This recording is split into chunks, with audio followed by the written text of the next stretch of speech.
French, Irish, and Texan, so don't mess with me. Ow! Ooh!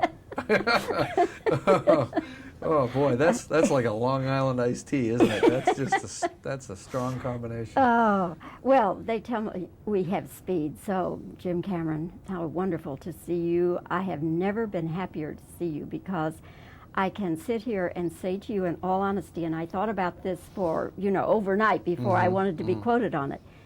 I'm saying to you that I believe this is the greatest epic since Gone with the Wind. Wow.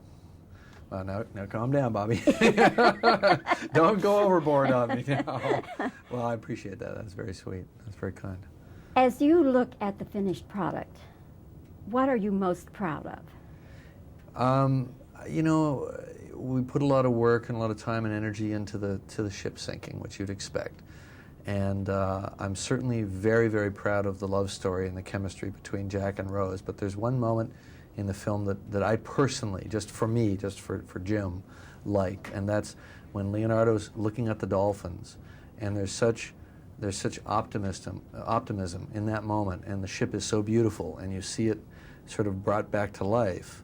There's something about having been to the shipwreck and seen it wrecked at the bottom of the ocean, that to be able to, as a filmmaker, make it live again, that is one of the things that, just for me, just for my part of it, is fun. I think other people enjoy other things about the movie more, but we all have to get something out of it.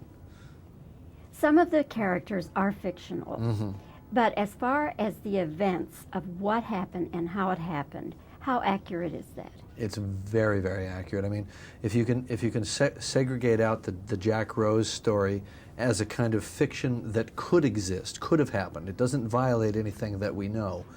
Everything else, in the way that the lookouts see the iceberg, the way the officers responded, the way the captain responds, the way all the lifeboats are loaded and launched, and everything that happens toward the end as the ship plunges and goes through all those wild gyrations, that's all accurate. That is as it happened.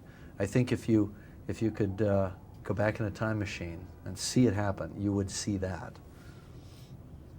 You're always not on the edge of technology, but beyond. Right. And in The Abyss, you recorded sound underwater for the first time. Right. And now this time, you did something as far as the underwater shooting of the actual wreck. Right. So would you explain?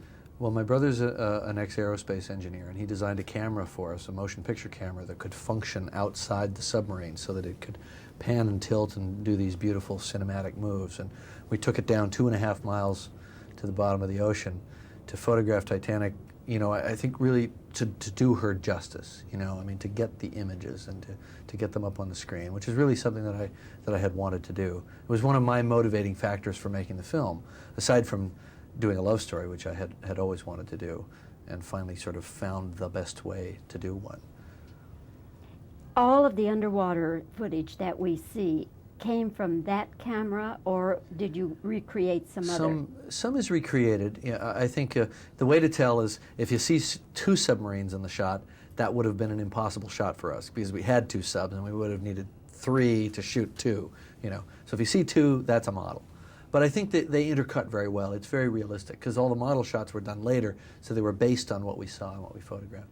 And then some of the interior scenes, some is real and some is recreated.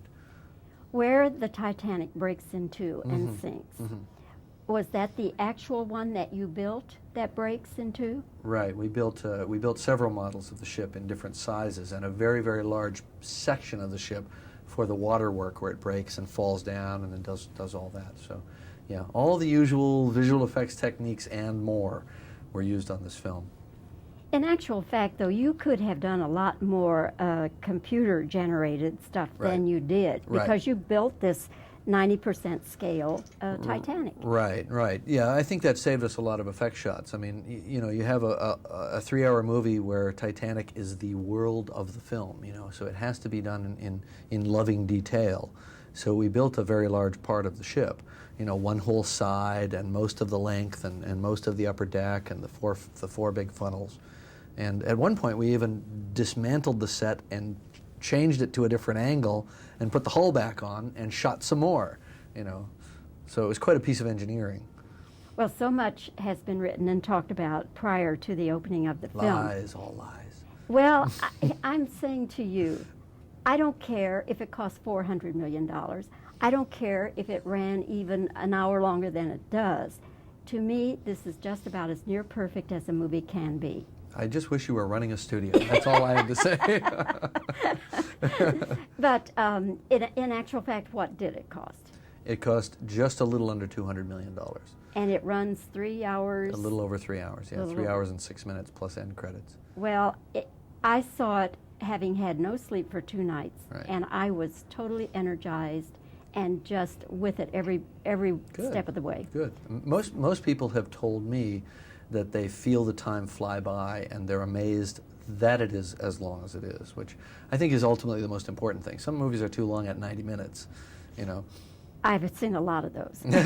I'll bet you have. Jim, all the best to you. And if the Academy doesn't treat you right, I'm going to be very upset. Well, you know, I really hope more that they treat Kate and Leonardo right and some of the other actors, because they certainly deserve it. It's very generous of you. Thank All you, right, Jim. always all the a best. pleasure to see you. Thank you.